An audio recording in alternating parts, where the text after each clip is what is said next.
Recorded. At this time, I would like to turn the conference over to Adam Hopkins. Please go ahead, sir.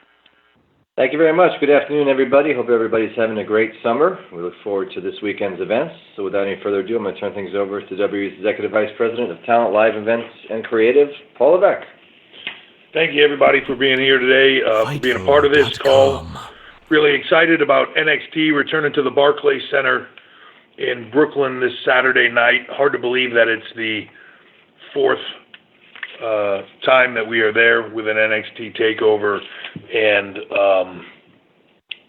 just continues to grow every year and become a kind of, in some ways, I feel like Barclays is kind of, or the SummerSlam Takeover has become a little bit of the NXT's WrestleMania, but then there's also NXT's WrestleMania, so it's a little bit weird, but it's an exciting weekend for everybody, and I feel like we have a stellar card this weekend that should really blow the roof off Barclays Center. It just speaks to the depth of NXT at this time when I can make a list of some of the people that are not on this card, and it's really, really strong. But we will have, for the North American Championship, champion Adam Cole defending against the one and only Ricochet, EC3 versus Velveteen Dream in what should be a spectacular match. The Undisputed Era and Mustache Mountain for the NXT Tag Team Championships. Kairi Sane will go up against champion Shayna Baszler for the NXT Women's Championship. And in what has been a recent change, the NXT Championship match will now be a last man standing match between the long-standing rivalry between Johnny Gargano and, at this time, champion Tommaso Ciampa. So with that, it's been an exciting run into the Barclays Center with everything going on and the Mae Young Classic taking place and getting ready to start airing on the network. So I look forward to the questions. So with that, I'm going to turn it over to you guys. Okay, guys, usual rules. We'll keep it to one question and one follow-up, please. Thank you. As a reminder, everyone, if you would like to ask a question, it is *1 on your telephone keypad. We'll take our first Mike Johnson with PWInsider.com. I am shocked. Hey, guys. How are you? Hey, Mike. Obviously, this is a big event. Takeover in Brooklyn's historically been the biggest show for the NXT brand. You obviously had to change things up due to the Aleister Black injury. Was there any consideration to doing someone else in the three-way mat and keep it a three-way, or do another stipulation before falling on the last man standing? And were there any considerations to changing up the rest of the card because of Aleister Black's injury? So I think once the injury took place with Aleister, kind of everything goes back on the table. In a way, you're talking about one of the biggest matches on the card and the championship match, and no different than if it had been for the women's championship match as well. But it's a major shift. So everything kind of goes back on the table. I think you have to sit back down and you got to look at everything. And I think it would be silly and foolish not to kind of open that discussion up to everything. So it all gets put on the table and it all gets gone through, and then you determine what you feel like the best course of action is, and then once you make a decision, everybody runs in that direction and you stick with it. I think that given the history between Johnny Gargano and Tommaso, that it made sense to go to the single, that adding anybody else in there kind of was a third wheel, so to speak, at this time, without a story to play it out, and it felt like the right thing to do and the right place to go. So I know they'll tear it up just like they have every other time they've stepped in the ring together. So I'm really looking forward to it. And then I guess my follow-up is sort of secondary to the Aleister Black injury. Even with him out and you guys having to make some changes at the last minute, the card is still extremely strong. It wasn't all that long ago that you and I were talking on one of these calls about restocking the cupboard with NXT after Finn Balor and Bayley and some others were pulled up to the main roster, and how you weren't happy with where things stood at that point.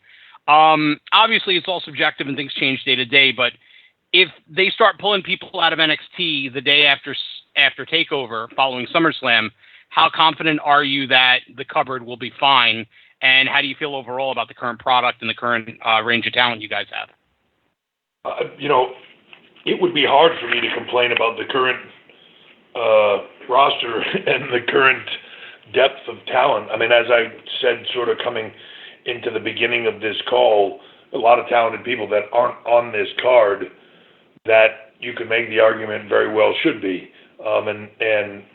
I think that's the sort of the art of doing this, and so to speak, when you get to a certain point of who makes the card and who doesn't, it's a difficult decision to make, but you want to give them the best card possible, not make it too long, all those things. So I think we have the right card, but there's a lot of people on there that could be on there. So, unless we got completely just strip mine for everyone, we'd be good. And that's what I like right now is there's a depth pool. There is enough people at the top to where it's very thick, but yet you also have people right underneath them chomping at the bit, begging to get more time and begging to get a better shot at the top. So that keeps everybody growing and keeps everybody progressing. So to me, I'm really happy with where we are now.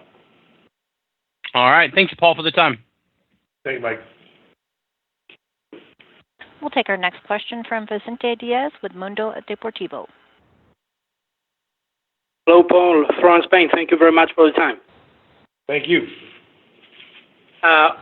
We talk about NXT being the third brand of the company. Is it crazy to think of NXT being part of the next superstar shakeup along with Raw and SmackDown Live?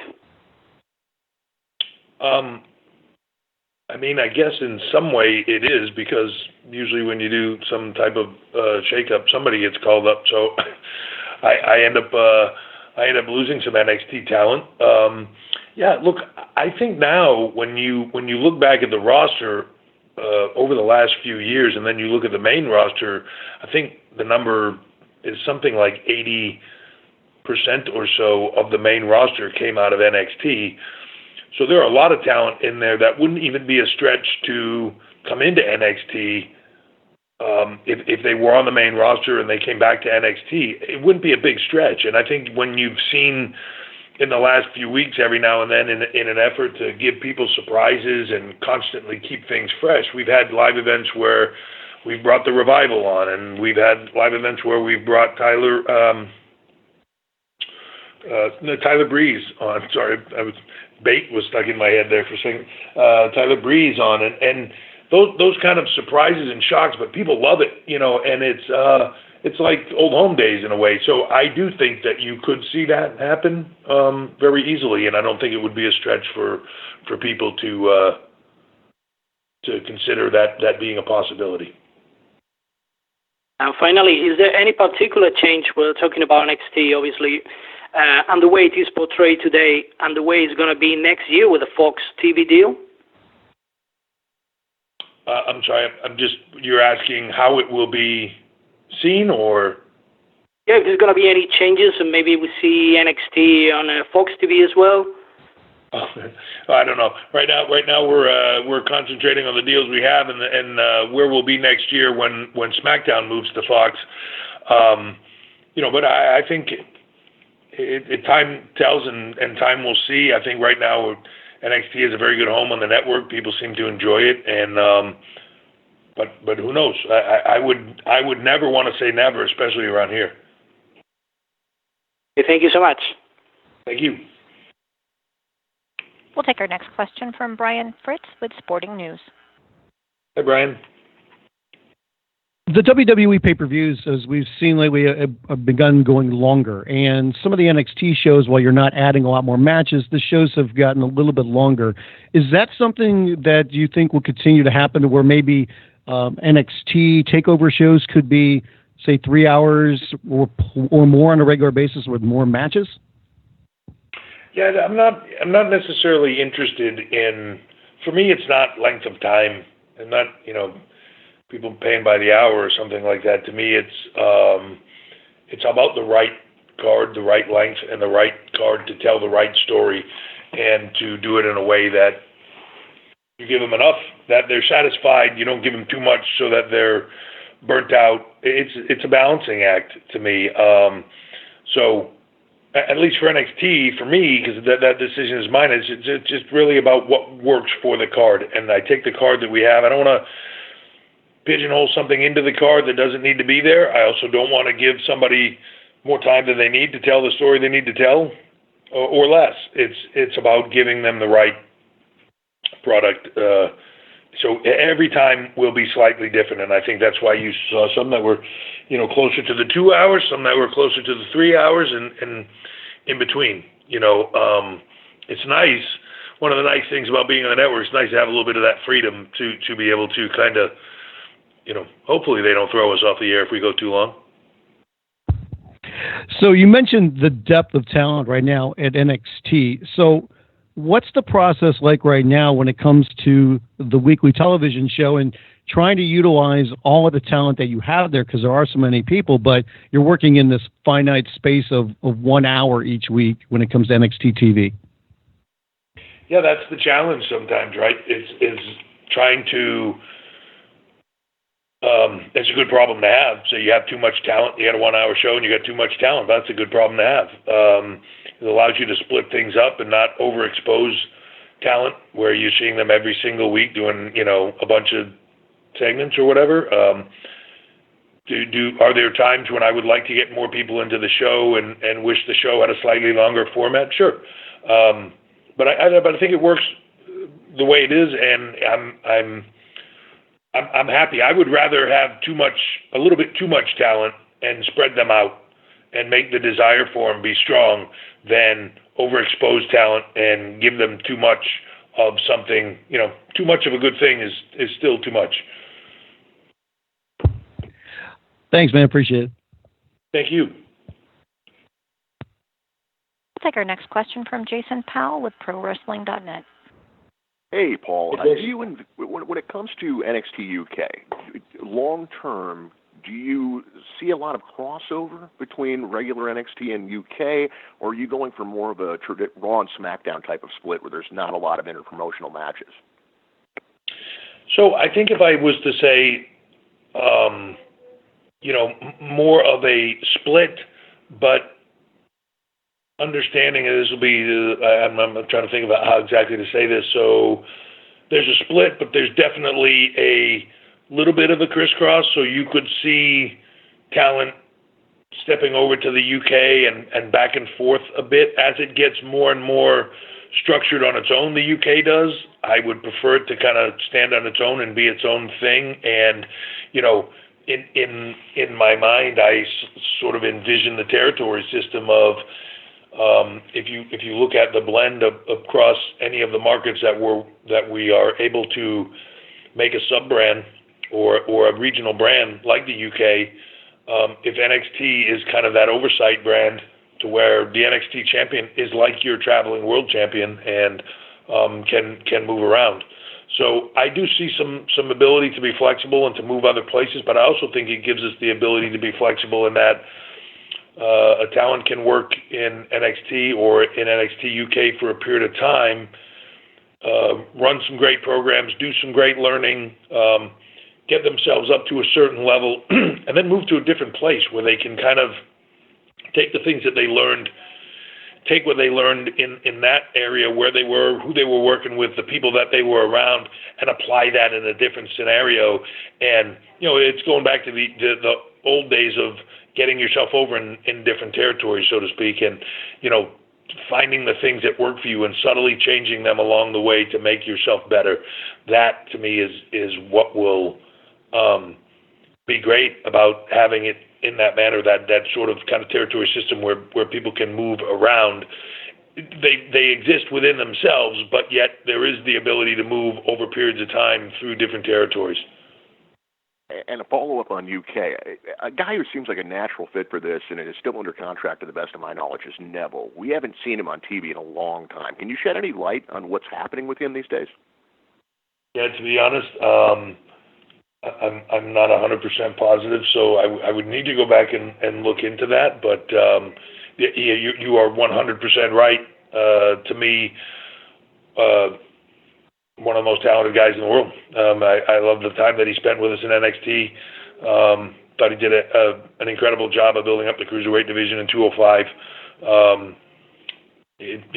Time will see where that ends up. All right. Best of luck with the show. Thank you. Our next question comes from Kevin Shuren with mindsportsradio.de.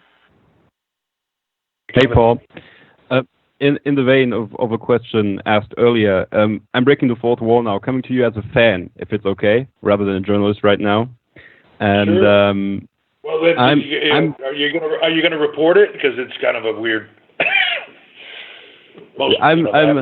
I just need to ask you. I'm totally burned out by the content put up on the main roster, and I'm the only real full show I can really watch every week is NXT, and I'm really looking forward only to NXT this weekend, whereas the SummerSlam pay-per-view is looking to go 6 hours and more. And you talked a little bit about giving too much to them, so they're oversaturated. In your own personal opinion, given the fact that the NXT storylines seem to be very crisp and very on point, and the main roster stuff is really burning the midnight oil for me at times. In your personal opinion, would you sometimes wish that you could step back a little bit on the main roster and take a little bit of the NXT approach there? I also wish I could fly and breathe underwater. And I wasn't sure if you were going to ask me a question or if you were just making a statement about your displeasure. I like that. So, look, everybody has opinions on things, and positive, negative. That's the beauty of what we do, and people are free to express those opinions. I'm happy that you like NXT, and I'm happy that you're looking forward to that show. Some people dislike some things. There are other people that dislike what we do at NXT, and there are people that like what we do there. Everybody's got an opinion, and the great thing for us is, if no matter what it is, positive, negative, we don't have a shy fan base that is afraid to let us know. They will let us know, and whether we decide to take that message immediately or whether it takes us a little bit to hear it, eventually we hear you. So it is what it is. But if people are dislike something or like something, that's what their voice is for, and we encourage that for sure. Okay, my follow-up is, you were in Europe a few months ago. You visited Belgium, visited France with NXT. Germany is still waiting for NXT to come here. How would you say is the chance of having an NXT Europe tour coming to Germany soon? Anticipation is a wonderful thing, isn't it? I think I've heard that a lot, and I think it just comes down to logistics and time, and there's a lot of things that we will be doing in the upcoming year or two, announcements that will be made with touring and everything else. So I'm really looking forward to it. Germany has been one of my favorite places to perform for myself personally, so I would love to bring the brand there. And it's with NXT, it's a lot about making sure where we're going and that it works. It's I don't want to say a fragile thing, but it's tough to break into markets and the margins there and all those things. So there's a lot that goes into it. It also has to do with where all the other brands tour. So would I love to bring it there? Absolutely. Do I think you'll see some big stuff coming in the next year or two? Absolutely. Thank you very much. Our next question comes from Miguel Uceda with Sports.es. Hello, Paul. How are you? Hey, good, Miguel. First of all, congratulations for this amazing NXT Takeover card that we all are loving it. So my first question is, the first episodes of NXT UK have been filmed already. When will the first episodes of the brand be broadcast? And what could be the position of the show in the weekly WWE programming? Yeah, so we'll be making some announcements in the coming weeks surrounding NXT UK. I can't really say anything at this moment because we're still going through the options, but there'll be some announcements in the coming weeks. about where it will be and how everybody can see it. You know, we've started to shoot the first episodes just because it was there, and I didn't want to wait, and I wanted to make sure that the fan base in the UK knew that we were serious and we were coming in. And you know, I can tell you this, that they are really good. The talent, the episodes that we have, the product that you're going to see will be worth the wait. And once we have that all ironed out, it's just, you know, when you're a global brand the size we are, sometimes these things take a little bit longer than you anticipate. So soon as I know for sure, I'll let everybody know, and I promise you it'll be worth the wait. In the past, we saw how an international star who belonged to another company, like Yushin Thunder Liger, participating in an NXT Takeover match. In some point, could you consider again the possibility of bringing New Japan Pro Wrestling stars for one night only in an NXT special? Yeah, look, I am of the opinion that talent are talent, and if we can use them in a meaningful way, and they're free to be able to work with us, either want to come in and work with us contractually or in a different way, I'm open to it. I'm always open to that. Whether we can make that work or not, work out or not, is a different conversation. But always open to great talent coming in. To me, it's all about the fans and giving them what you want, or what they want, and want to see. So if we can give them something spectacular, I'm always for that. Okay, Paul, thank you so much, and can't wait for the show on Saturday. Thank you very much. Our next question comes from Dave Metzler with WrestlingObserver.com. Hey, Paul, how you doing? Hey, Dave Metzler. I guess this is kind of a theoretical, but I keep looking, down the line a couple of years, and I just sense with the amount of talent that's being groomed all over wrestling, and that you guys are also training yourselves, that there's going to be room for, and you kind of mentioned it, having to squeeze all these guys in 1 hour. And there's obviously positives about having a 1 hour show. As one of the callers even said, it's easy to watch. You don't get bored, that type of thing. You never feel it's too much. But what about a couple of years down the line, especially with the Fox deal, FS1's going to need a lot of programming with UFC being gone.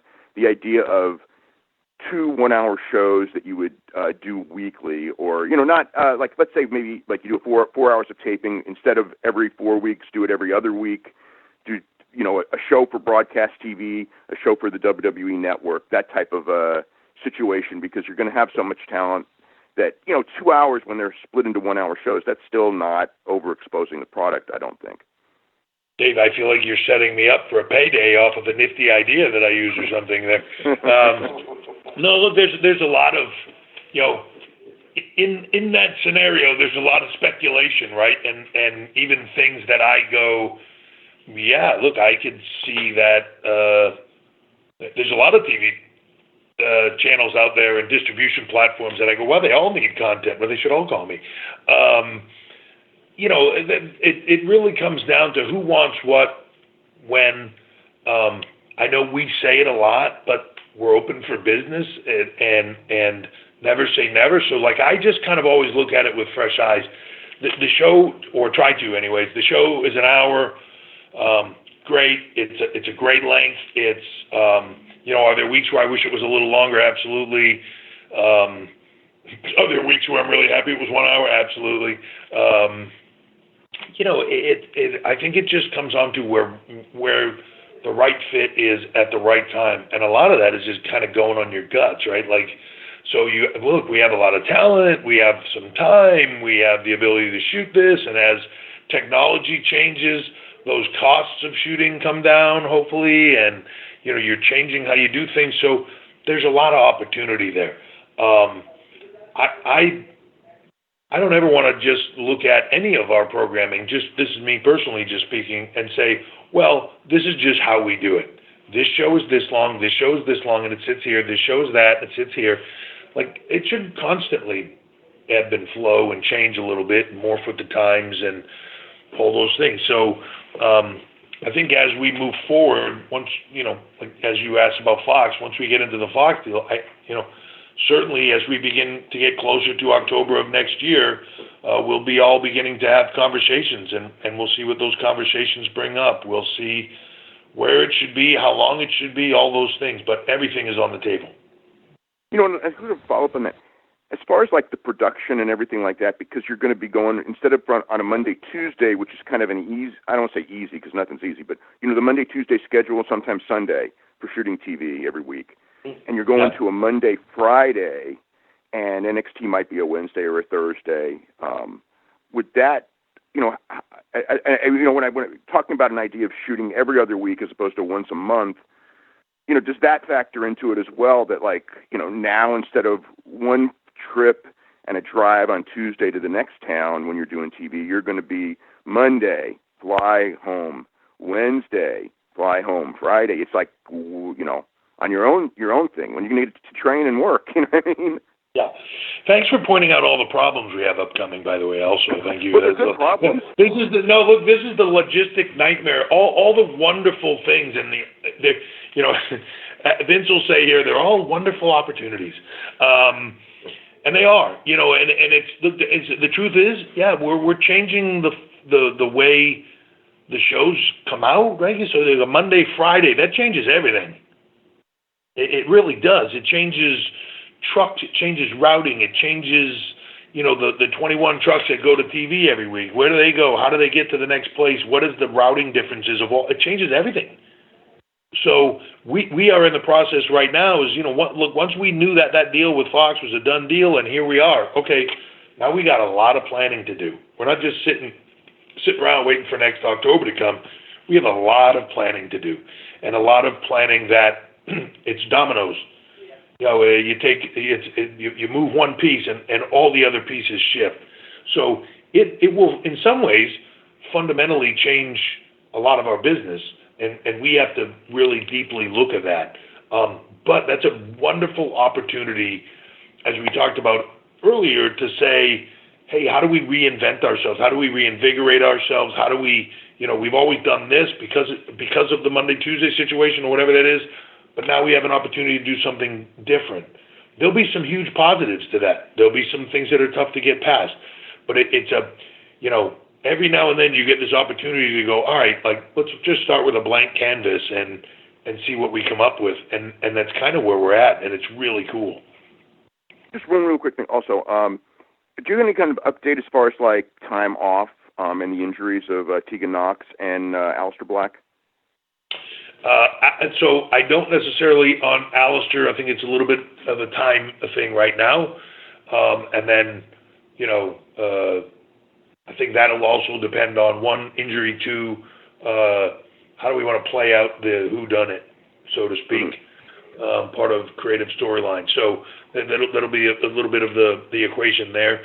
Tegan, geez, the poor girl. I mean, with Mae Young last year and the injury, she had the ACL injury, and just so happy for her, right? She makes the full recovery, to come back, and everything is going great. And I mean, without getting into every single decision of the booking, it was in probably the most heartbreaking manner it could have happened. And I don't recall. I'm sorry if you were there that night, but for the people that were there, I mean, you'll see it on TV, but it was dead silent in that place. It was a really unique thing. Like when she got hurt, it just shut everything down, and I feel like everybody could just feel her heartbreak. And there was like a moment where it was the roar of the crowd, and then it was deafeningly silent, and you could just hear her in the ring sobbing. But it's a tough thing. But I will say this. I spoke to her right after. Obviously, she was devastated, and I called her a day ago just to see where her head was at, and she is as positive as could be, and is just like, look, I told her that night, bump in the road. She agreed, said it back to me, and just said, now I'm just focused on coming back. I wish it didn't happen. It sucks, but here we go, and I'll be back better than ever. So that's the attitude you need. Is it something she's going to be out for a while for? Absolutely. She's got a big road ahead of her. But she'll use it wisely like she did the first time, and she'll come back better. Okay, thanks very much. She's an amazingly talented girl, got a bright future. This isn't going anywhere. Cool. We'll take our next question from Neil Docking with Mirror Online. Hey, Neil. Hi, Paul. Hey, good to speak to you. Last time out at NXT Takeover Chicago, we saw an incredible tag team bout, Undisputed Era versus Oney Lorcan and Danny Burch. And this time around, we've got Mustache Mountain challenging Undisputed Era.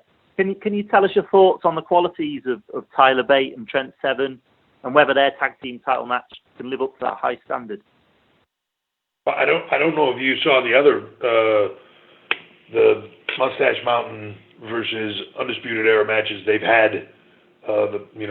When Mustache Mountain won the title from the UK, and then the return match. Wow, just incredible. And I think that yes, you're correct. Oney and Danny stepped into their own.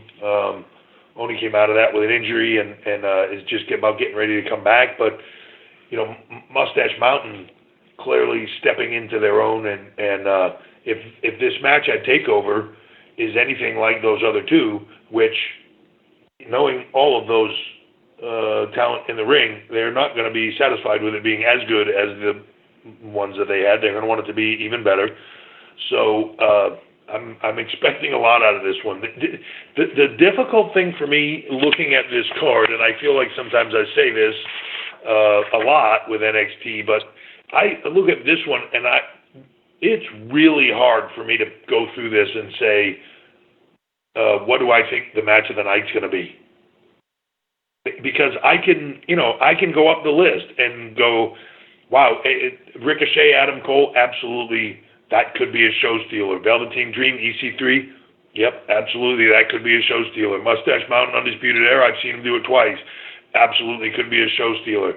Kairi Sane as the underdog babyface and Shayna, I think that's a sleeper in some manner, but I do think that they have the story that could steal the show. And then Gargano and Ciampa, it's hard to argue that they haven't stole the show every single time that the two have faced each other. So, man, good luck on this one, because I just think it's going to be one after the other of, wow, there's no way anybody's going to top that, and the next one does it, Yeah, I agree. I mean, WWE have held one weekend of NXT UK tapings in Cambridge, and we've got the next lot on the horizon in Birmingham later this month. When do you think that we might see the NXT UK show first airing on the network? Yeah, so I was asked that earlier, and right now all I can say is I should have an answer for that in the upcoming weeks. There's a lot of things that we're going through and a lot of internal factors that are being decided upon, given the timing of a lot of things. With our rights deals and everything else, the timing of everything. So hopefully within the next few weeks, that answer will be here for everyone. And I said it before, and I hate not giving people answers on that stuff, but I can tell you this: I've seen what I've seen. It's worth the wait. All right, great, thank you. All right, guys, 2 more outlets, and then we'll wrap the call. Our next question comes from Jim Barcelona with the Miami Herald. Thanks, Paul, and great Mae Young Classic Live. Really good job by you all. You have Undisputed Era in NXT, and now that you have 3 of the 4 horsewomen within NXT, what are your thoughts of putting them together at some point? Well, I think the 4 horsewomen would kill those guys. Not against each other. Yeah. No, they beat the tar out of them. Look, anything's a possibility, right? Where everything pans out and creative decisions. We'll see where it goes down the line. Like we said, there's a ton of talent right now, and I'll say this: you talked about the 4 horsewomen, like Jessamine Duke and Marina have they've been doing this long, but man, they're like sponges, and they pick it up so fast. It's incredible to see. And again, talking down the line of the creative and how many talented people we have, I mean, you were there for the Mae Young Classic. It was hard for me to envision it being better than it was the year before, and I think this one was by far better than it was the year before. There's just the amount of talented women that are out there, and they never failed to me to take it to another level that I'm just not expecting. And well, I shouldn't say not expecting because the reason we brought them in, but it was awesome. And I really can't say enough good stuff about it. And you know, when you see the product out there, Renee Young and Beth Phoenix doing the commentary for the team, I thought they did a phenomenal job. And it's though I think the whole thing is going to be awesome. Again, one of those ones where I've seen it. It's worth the wait. Paul, media attention has grown with WWE and NXT, and conference calls after big NXT shows that you're doing, which are good. Is the next step doing post-show press conferences with talent too, like UFC or boxing does after big events? If you have a big event and there's enough media at the show, and then streaming that live on WWE Network? Yeah, again, I think a lot of things on the table.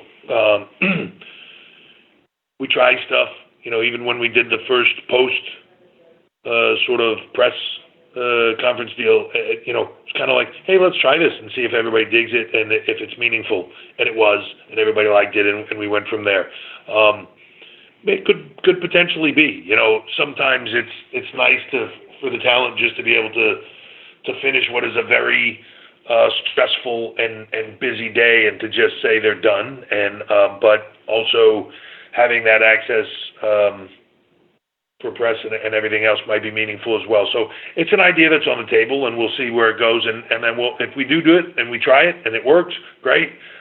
If it doesn't, okay, we won't do it again. But you know, we sort of kind of did it in the UK when we were there this last time as well. Shawn and I did some. Shawn Michaels was there, and we did some original earlier pre-press, and then after the show we did a little bit, and then we made Pete Dunne and some talent available as well, and it worked well. So we'll see. Thank you, Paul. Yeah, thank you.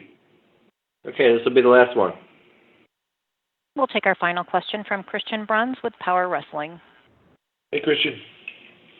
Hey, how are you today? So Shayna Baszler now being on NXT for about a year now, and we also add in the Mae Young Classic, and she's been doing great. You mentioned Jasmine and Marina, and there are a couple of great MMA talents out there like Matt Riddle and Tom Lawler, and they all seem to have really, have a talent for picking up professional wrestling easily. So is it something that you might want to look into more now in the future and might bringing in more MMA talent to NXT as well? So, you know, it's a funny thing. Like, talent or talent, and I don't necessarily know that it makes a difference. I think there's some MMA talent that make an easy transition to what we do. I can't say I've ever seen anybody pick this up from anything else as easily and as quickly as Ronda has. I think some of them make a very fast transition, and it's easy for them to get.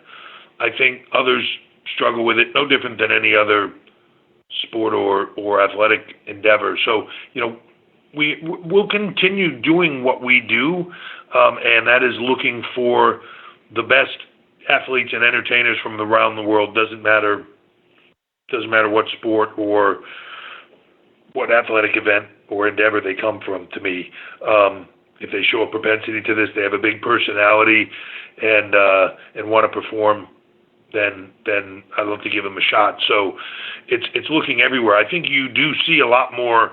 You know, it's a combat sport, and it's a natural transition. I think for some people, there's a lot of similarities. If you have a judo or wrestling background, you know, like a Brock Lesnar or something, there's a lot of similarities to what we do. So it sometimes can be a natural transition, but I think you find a lot of people, because MMA has become so popular in, you know, the last 10, 20 years. You see a lot of people giving it a shot, but then also saying, well, like, you know, I've done this a little bit. I'd like to try something else. I like to entertain and you know, still be able to be a world-class athlete. So they come in and they give what we do a shot. You know, it's no secret. We just had Cain Velasquez and some other people at the Performance Center, and you know, it's all about people trying it, seeing if they catch the bug for it. This is one of those businesses to me, WWE, where you have to love it to be really good at it. It's got to become your passion because it's difficult. It's a lot of work, physically very daunting and taxing and everything else, and the schedule and all of it. So you have to really love it. So you see some talent that come in and they give it a try, and it's they like it. Seems like something they like to do, but their heart's not in it. They'll never make it. The ones that really you see that light bulb go off shortly after they start, and all of a sudden it's everything to them, and it's a passion for them, and they love it. And those are the ones that will make it. Those are the ones that will put everything into it and really go the extra mile to make it. And those are the ones that will get to the top. So that's really what we look for, And but it doesn't matter where they come from. Yeah, and one follow-up on the Mae Young Classic. Last year, you released all the episodes within, I guess, 2 weeks, and it was really hard for fans to watch all the shows when they wanted to see the finals live after the SmackDown last year in Las Vegas. So how did this work out for you? I guess you get all the numbers, all the data, and you're going back to the weekly format now this year. Is it something that it didn't work out so good last year, or are you doing it now because then it will peak with the evolution and the finals going on there? Luckily for me, analytics and numbers aren't my strong suit, so I let other people figure that out. But yeah, last year they chose to batch release it. I think it was an experiment to see how it did. I don't think it performed as well as people would have liked it to. I think I shouldn't say it didn't perform. Over the long term, it did.